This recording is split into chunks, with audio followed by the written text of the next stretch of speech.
तो देवरा मूवी की स्टार्टिंग होती है मुंबई शहर से, जहाँ पर हम ये देखते हैं कि मुंबई शहर के पुलिस हेडक्वार्टर्स के अंदर एक मीटिंग चल रही होती है। इस पुलिस मीटिंग के अंदर एक मिनिस्टर सारे आईपीएस ऑफिसर्स के साथ मीटिंग कर रहा होता है और यहाँ पर ये मिनिस्टर सारे आईपीएस को ये बताता है कि हमारी कंट्री के अंदर दो बहुत बड़े टेररिस्ट हो चुके हैं और इन दोनों का नाम है दया और यति। और ये दोनों टेररिस्ट यानी कि दया और यति एक दूसरे के भाई हैं, जिनमें से दया बाहर रहता है और यति इंडिया के अंदर से ऑपरेट करता है। लेकिन इन्हीं दोनों को लेकर अभी हाल ही में ये इंटेलिजेंस मिली है कि इन दोनों को अभी हाल ही में अरब कंट्रीज से बहुत सारी फंडिंग मिली है एंड इसीलिए हमारे देश की इंटेलिजेंस ये कहती है कि ये दोनों आतंकवादी हमारे देश के अंदर इलीगल तरीके से बहुत सारे बम, मिसाइल्स, गन्स, बुलेट्स और ड्रग्स लेकर आने वाले हैं। हालांकि ये लोग ये सारा सामान इलीगली काफी टाइम से ला रहे हैं, लेकिन अब हमें ये खबर मिली है कि अब ये दोनों आतंकवादी ये सारा इलीगल सामान बहुत सारी मात्रा में लेकर आने वाले हैं और फिर इसके लिए वो मिनिस्टर सारे आईपीएस ऑफिसर से कहता है कि हमें कुछ भी करके उन्हें रोकना ही होगा। अब इसके बाद ही इसी मीटिंग के अंदर ये फैसला किया जाता है कि पुलिस डिपार्टमेंट को जल्दी से जल्दी ये पता करना होगा कि आखिरकार ये सारा का सारा इलीगल कंसाइनमेंट इंडिया के अंदर आ कैसे रहा है। एंड फिर इसी चीज को देखने के लिए पूरा पुलिस डिपार्टमेंट मिलकर एक आईपीएस ऑफिसर को ये पूरा केस देते हैं। और वैसे इस ऑफिसर का हमें नाम तो नहीं बताया गया है, लेकिन ये ऑफिसर है साउथ एक्टर अजय। केस मिलने के बाद ही एक्टर अजय यानी कि आईपीएस ऑफिसर जल्दी से अपने ऑफिसर्स की टीम बनाता है एंड फिर वो जल्दी से अपने केस के ऊपर इन्वेस्टिगेशन स्टार्ट कर देता है। इन्वेस्टिगेशन के अंदर आईपीएस ऑफिसर को यति का एक आदमी मिलता है एंड फिर जब वो लोग उसे पकड़कर उसे टॉर्चर करते हैं तब वो आईपीएस ऑफिसर अजय के सामने इस बात को रिवील करता है कि वो आतंकवादी दया और यति के लिए काम करता है, लेकिन उसने 3 महीने से उन्हें देखा नहीं है। लेकिन यहीं पर ही आईपीएस अजय उससे पूछता है कि आखिरकार वो लोग इन सारे इलीगल सामान को इंडिया के अंदर लेकर कैसे आते हैं, क्योंकि जाहिर है जब भी वो लोग शिप से इंडिया के अंदर इस सामान को लाने की कोशिश करेंगे तब इंडिया के कोस्टल एरियाज पर और पोर्ट्स के ऊपर कोस्टल गार्ड्स उन्हें घेर लेंगे और उनकी चेकिंग से वो लोग बच नहीं पाएंगे। पर ये सुनकर यति का जो आदमी होता है वो आईपीएस अजय को ये बताता है कि असल में उनका जो भी इलीगल सामान इंडिया के अंदर आता है उसे वो लोग शिप से तभी उतार लेते हैं जब शिप पानी के अंदर होता है और इसीलिए जब शिप पोर्ट तक पहुंचता है तब कोस्टल गार्ड ऑफिसर्स को उसमें कुछ भी नहीं मिलता है। लेकिन आईपीएस अजय इस बात को सुनकर बहुत ज्यादा शॉक हो जाता है, क्योंकि एज ऑफ कोर्स बड़े बड़े शिप के कंटेनर्स को पानी के बीच में उतारना बहुत ही मुश्किल काम है। पर यह सुनकर यति का आदमी आईपीएस अजय को बताता है कि एक्चुअल में उनके सारे इलीगल कंसाइनमेंट वाले जो शिप है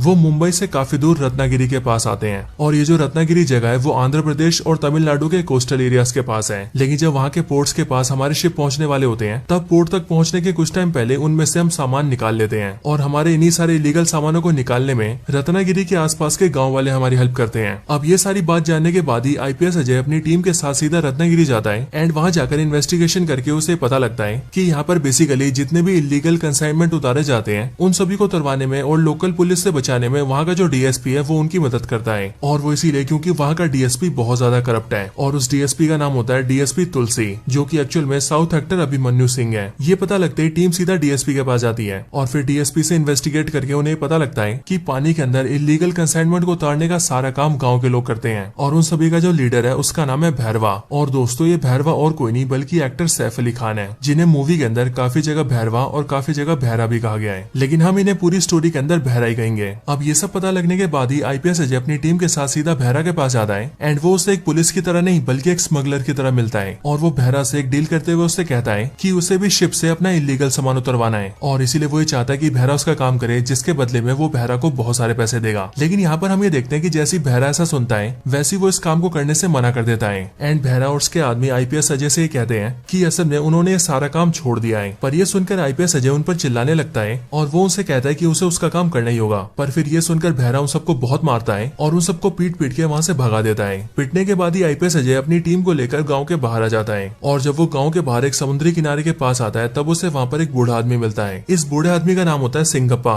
जो कि होते हैं एक्टर प्रकाश राज। और इसीलिए जब यहाँ पर आईपीएस अजय सिंगप्पा से मिलता है तब वो उससे भैरा और उसके गांव के बारे में पूछता है एंड वो सिंगप्पा से पूछता है कि आखिर वो कौन सी वजह है जिस वजह से भैरा और उसके लोगों ने अब ये काम छोड़ दिया है। ये सुनकर सिंगप्पा आईपीएस अजय से कहता है कि इसके पीछे एक बहुत बड़ी कहानी है, लेकिन इस कहानी को सुनने से पहले तुम्हें हमारे इतिहास जानना होगा। अब ये बोलकर सिंगप्पा अपनी कहानी सुनाना स्टार्ट करता है। सिंगप्पा बताता है कि आज से बहुत साल पहले यहाँ पर एक राज्य हुआ करता था और उस राज्य के जो सैनिक थे वो बहुत ही ज्यादा निडर, ताकतवर और बहादुर थे एंड इसीलिए उन जैसे योद्धा आसपास कहीं भी नहीं थे और इसीलिए इस राज्य के ऊपर अब तक जितने भी हमले हुए उन सभी हमलों में उन सारे योद्धाओं ने राज्य को बचा कर रखा। लेकिन इतने सारे युद्ध लड़ने की वजह से राज्य को काफी नुकसान हुआ और फिर इसीलिए जब आखिर में अंग्रेज यहाँ पर आए तब इस राज्य के योद्धाओं ने उन अंग्रेजों को तो भगा दिया, पर इतना सब होने की वजह से राज्य का शासन बिगड़ गया और यहाँ का राज्य और पूरा राजपाट समाप्त हो गया। और फिर इसीलिए ये सब होने के बाद ही वो सारे योद्धा जो कि इस राज्य की हिफाजत करते थे उन सभी ने अपने परिवारों को लेकर यहाँ पर गाँव बसाना शुरू कर दिया। उन सभी वीर योद्धाओं ने मिलकर यहाँ पर 4 गांव बसाए और उन चारों गांव के अंदर एक ऐसा योद्धा होता था जो कि पूरे गांव को लीड करता था,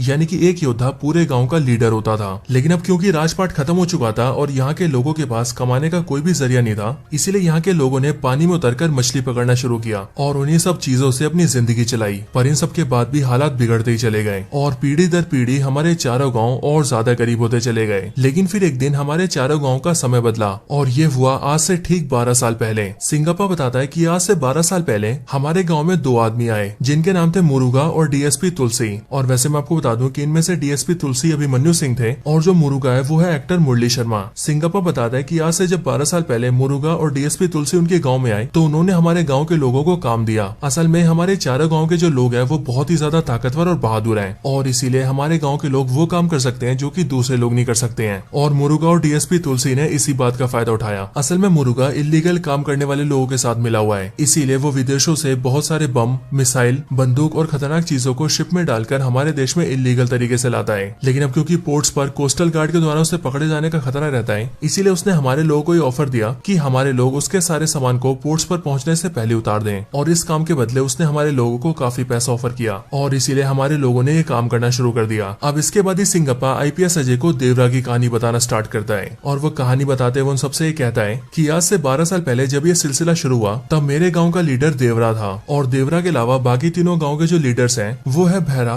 कुंजारा और रैयप्पा। और चारों गांव के इन सारे लीडर्स ने मिलकर अपने सारे आदमियों को इकट्ठा किया एंड फिर उन सब ने मुरुगा के कहने पर उसका काम करना शुरू कर दिया। अब इसके आगे सिंगप्पा की कहानी में हमें देवरा की फैमिली के बारे में पता लगता है, जहाँ पर हम ये जानते हैं कि देवरा की फैमिली में उसकी वाइफ है, देवरा की मदर है, देवरा का एक बेटा है जो कि 12-13 साल का है और इसके साथ ही देवरा की वाइफ प्रेग्नेंट भी है, जिस वजह से आगे चलकर देवरा को एक बेटी भी होती है। देवरा अपनी फैमिली के साथ अपनी लाइफ में बहुत खुश होता है और जो काम देवरा और उसके लोग कर रहे थे उनसे उन्हें काफी अच्छा पैसा मिल रहा होता है, इसीलिए चारों गाँव की जिंदगी काफी अच्छी चल रही होती है। लेकिन कहानी में आगे हम ये जानते हैं कि जो सैफ अली खान का कैरेक्टर है यानी कि भैरा, वो देवरा से बहुत ज्यादा जलता है और ऐसा इसीलिए क्योंकि देवरा के खुद के गाँव के साथ साथ बाकी के तीनों गाँव भी देवरा की बहुत ज्यादा इज्जत करते हैं। और सिर्फ यही नहीं बल्कि चारों गाँव के सारे लोग मिलकर हर साल एक खास पूजा करते हैं जिस पूजा का नाम है शस्त्र पूजा। एंड बेसिकली इस शस्त्र पूजा के अंदर चारों गांव से 2-2 योद्धा भाग लेते हैं और जिस गांव का योद्धा आखिरी तक टिका रहता है और सारे लोगों को हरा देता है वो इस प्रतियोगिता को जीत जाता है और जो भी इसे जीतता है उसे इनाम के तौर पर सारे पूर्वजों के हथियार मिलते हैं, यानी कि वो सारे शस्त्र जिन्हें उनके पूर्वजों ने इस्तेमाल किया होता है। एंड इसीलिए जीतने वाला इन सारे शस्त्रों को अपने घर में रखता है और ये इन सब के लिए बहुत सम्मान की बात होती है। और यहाँ पर हमें पता लगता है कि बीते बहुत सालों से शस्त्र पूजा की प्रतियोगिता को हर बार देवरा ही जीतता है एंड इस रीजन की वजह से भी भैरवा देवरा से बहुत ज्यादा नफरत करता है, लेकिन सामने वो हमेशा ये दिखाता है कि वो देवरा का दोस्त है। अब इसके आगे हमें पता लगता है कि देवरा के गांव में एक लड़का होता है जिसकी उम्र 15-16 साल होती है एंड ये लड़का बेसिकली पढ़ाई करने के लिए बाहर शहर में जाता है और अक्सर अपने गांव से शहर के बीच बस से अप डाउन करता है। लेकिन एक दिन अचानक से जब वो शहर से पढ़ाई करके अपने गाँव आ रहा होता है तभी रास्ते में कुछ आतंकवादी उसके बस को घेर लेते हैं एंड उसके पूरे बस को बम से उड़ा देते हैं और फिर बस के अंदर जो भी लोग बचे होते हैं उन सबको गोलियों से मार देते हैं और फिर इसके बाद ही वो मरे हुए लोगों से सारे सामान का लूटपाट कर लेते हैं। अब जब इस लड़के की डेड बॉडी देवरा के गांव पहुंचती है तब देवरा को ये देखकर बहुत बड़ा धक्का लगता है और वो इसीलिए क्योंकि जो बच्चा मरा होता है उसके पिता पहले से ही मर चुके होते हैं एंड इसलिए ये बात देवरा को बहुत ज्यादा दुखी करती है। लेकिन फिर इसके बाद ही देवरा और बाकी गाँव के लीडर से मिलने के लिए मुरुगा और डीएसपी तुलसी आते हैं और वो दोनों सबसे कहते हैं कि कल के दिन उन्हें अगला माल उतारना है। पर इस बार ये सुनकर देवरा मुरुगा और डीएसपी तुलसी से कहता है कि उन्हें इस काम को कुछ दिनों के लिए रोक देना चाहिए क्योंकि इस टाइम पर कोस्टल गार्ड ऑफिसर्स की सख्ती बहुत ज्यादा बढ़ गई है और इसीलिए पकड़े जाने का खतरा काफी ज्यादा है। लेकिन देवरा जैसे ऐसा बोलता है वैसे हम ये देखते हैं कि भैरा और कुंजारा ये बोलते हैं कि अगर देवरा को नहीं आना है तो वो ना आए, हम उसके बिना भी इस काम को कर लेंगे। लेकिन फिर इस बात को सुनकर ही जो चौथे गाँव का लीडर होता है यानी कि रैयप्पा,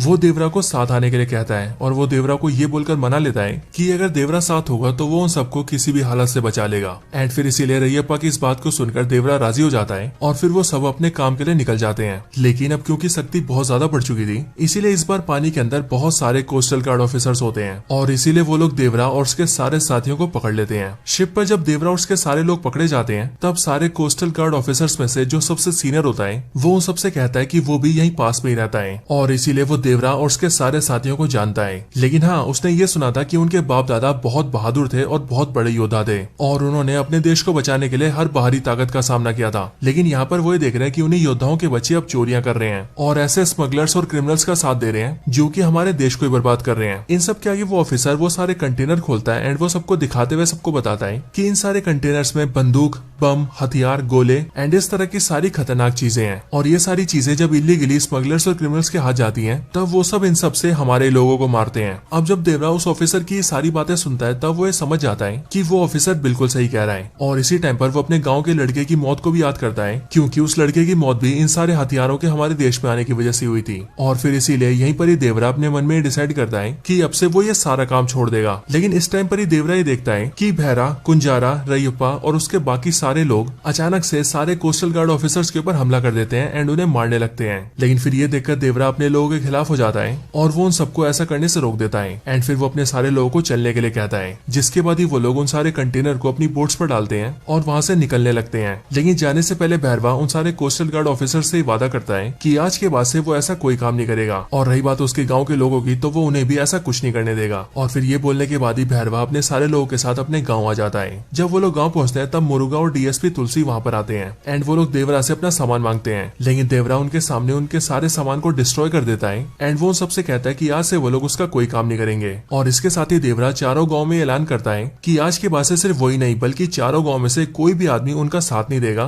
और वो मुरुगा के कहने पर किसी भी इलीगल सामान को जहाज पे से नहीं उतरवाएगा। देवरा जैसे ही ऐलान करता है, वैसे ही देवरा का गाँव और रैयप्पा का गाँव उसे सपोर्ट करते हैं। लेकिन हम ये देखते हैं कि भैरा और कुंजारा के गाँव वाले उसका विरोध करते हैं और कुछ लोग देवरा से लड़ने भी आते हैं। लेकिन देवरा उन सबको धूल चटा देता है और अपने हथियार से उन सबकी पीठ पर एक्स बना देता है और सब लोगों से कहता है कि अगर आगे से भी किसी ने कुछ करने की कोशिश की तो उसका भी वो यही हाल करेगा। हालांकि देवरा की ऐसा अनाउंस करने के बाद भी गांव के बहुत सारे लोग होते हैं जो कि इलीगल काम को जारी रखते हैं। लेकिन जितनी बार भी वो लोग ये सब करने जाते हैं, उतनी बार ही देवरा उन सबको पकड़ के पेलता है और उन सबके पीठ पे एक्स का निशान बनाता है, ताकि बाकियों को भी ये संदेश मिल सके कि देवरा से कोई नहीं बच सकता है। और फिर इसके बाद ही हम ये देखते हैं कि चारों गाँव मिलकर फिर से फिशिंग करने लगते हैं और मछलियां पकड़कर अपनी जिंदगी चलाने लगते हैं। बट ये सब भैरा को बहुत ज्यादा बुरा लगता है और इसीलिए वो किसी भी तरह से देवरा को रास्ते से हटाने की कोशिश करता है। एंड फिर इसके लिए वो अपने और कुंजारा के गांव के साथ मिलकर ये प्लान बनाता है कि उन दोनों गांव के लोग मिलकर देवरा को मार देंगे। अब कुछ दिन बाद ही हम ये देखते हैं कि जो रैयप्पा होता है, यानी कि चौथे गांव का लीडर, उसके गांव में उसकी बहन की शादी होती है, जिसमें सबके साथ साथ देवरा भी आता है। और इसीलिए रैयप्पा की बहन की शादी के अंदर भैरा और कुंजारा मिलकर देवरा को बहुत सारी शराब पिला देते हैं, जिस वजह से देवरा अपना होश नहीं संभाल पाता है। लेकिन फिर उसके कुछ टाइम बाद ही वो लोग देवरा के कानों में ये बात डाल देते हैं कि इस शादी के टाइम का फायदा उठाकर बहुत सारे ऐसे लोग हैं जो कि मुरुगा के साथ मिल गए हैं और वो उसका इलीगल सामान को उतरवाने के लिए समुद्र के पास गए हैं। अब देवरा जैसी इस बात को सुनता है, वैसी वो नशे की हालत में सीधा वहां पर जाता है ताकि वो वहां पर उन सबको ऐसा करने से रोक सके। लेकिन असल में ये सारा भैरा और कुंजारा का प्लान होता है। एंड इसीलिए जैसी देवरा वहां पर पहुंचता है, वैसे हम ये देखते हैं कि वहां पर भैरा और कुंजारा के गाँव के बहुत सारे लोग होते हैं और उनके हाथों में बहुत बड़े बड़े हथियार होते हैं। और फिर इसीलिए वो सब मिलकर देवरा पर हमला कर देते हैं और उसे जान से मारने की कोशिश करते हैं। लेकिन देवरा एक बहुत ही पावरफुल योद्धा होता है और इसीलिए वो नशे की हालत में भी उन सबको मार देता है। अगली सुबह हम ये देखते हैं कि चारों गांव के लोगों को इस बारे में पता लगता है और इसीलिए वो सब लोग वहीं पर आते हैं जहां पर रात को देवरा ने उन सब लोगों को मारा था। यहाँ पर आने के बाद ही सब लोग ये देखते हैं कि जिन जिन ने भी देवरा पर हमला किया था, उन सब की वहाँ पर लाशें पड़ी होती है और निशानी के तौर पर उन सब के पीठ पर एक्स बना होता है। इसके साथ ही वहीं पास के एक पत्थर पर कुछ शब्द लिखे होते हैं और जब गाँव के लोग उन्हें पढ़ते हैं, तब हमें पता लगता है कि वो असल में देवरा ने लिखा है। उन शब्दों को पढ़कर हमें पता लगता है कि देवरा अब गाँव छोड़कर चला गया है और इसीलिए अब से वो दूर रहकर ही चारों गांव की निगरानी करेगा एंड आगे से जो भी फिर से इलीगल काम करने की कोशिश करेगा, देवरा उन सबको भी जान से मार देगा, बिल्कुल उसी तरह से जिस तरह से उसने इन सबको मारा है। अब हालांकि ये सब होने के बाद भी गांव के काफी सारे लोग फिर से वो इलीगल काम करने की कोशिश करते हैं। लेकिन वो लोग जितनी बार भी ऐसा करने की कोशिश करते हैं, उतनी बार देवरा उन सबका वही हाल करता है जो हाल उसने पहले वाले लोगों का किया था। एंड इसीलिए चारों गाँव में डर बैठ जाता है कि देवरा किसी को नहीं छोड़ेगा। इसीलिए हम ये देखते हैं कि चारों गाँव मिलकर ये सारे काम छोड़ देते हैं और वो लोग फिर से फिशिंग स्टार्ट कर देते हैं। और फिर इसी तरह से 10-11 साल बीत जाते हैं, जिसके बाद ही देवरा का जो बेटा होता है, जिसका नाम वरा होता है, वो भी जवान हो जाता है और वो भी बेसिकली अपने बाप देवरा जैसे दिखता है, क्योंकि ये भी जूनियर एनटीआर ही होता है। लेकिन हाँ दोस्तों, यहाँ पर हमें पता लगता है कि जहाँ पर देवरा एक बहुत ही बड़ा वीर था, वहीं पर ही देवरा का बेटा वरा डरपोक होता है और इसीलिए वो किसी से भी लड़ाई झगड़ा नहीं करता है। लेकिन इसी टाइम पर हम भैरा को भी देखते हैं, जिसके मन में देवरा को लेकर गुस्सा और ज्यादा बढ़ चुका होता है और इसीलिए उसके गांव के जिन भी लोगों को देवरा ने मारा होता है, वो उन सबके बच्चों को इकट्ठा करके एक आर्मी बनाता है एंड बचपन से उन्हें ट्रेन कर करके जवानी तक उन्हें ऐसा बना देता है कि मानो वो सारे के सारे किलिंग मशीन हो गए हो। और भैरा उन सबको ऐसे इसीलिए तैयार करता है ताकि जब भी उसे देवरा मिले तो वो उन सबके जरिए देवरा को खत्म कर दे। अब इसके आगे हम ये देखते हैं कि गाँव में सब कुछ ठीक चल रहा होता है, सब लोग अपना काम कर रहे होते हैं और जब जब कोई भी लोग इलीगल काम करने की कोशिश करते हैं और समुद्र में आते हैं, तब हर बार देवरा उनका वही हाल करता है जो उसने पहले वाले लोगों का किया था।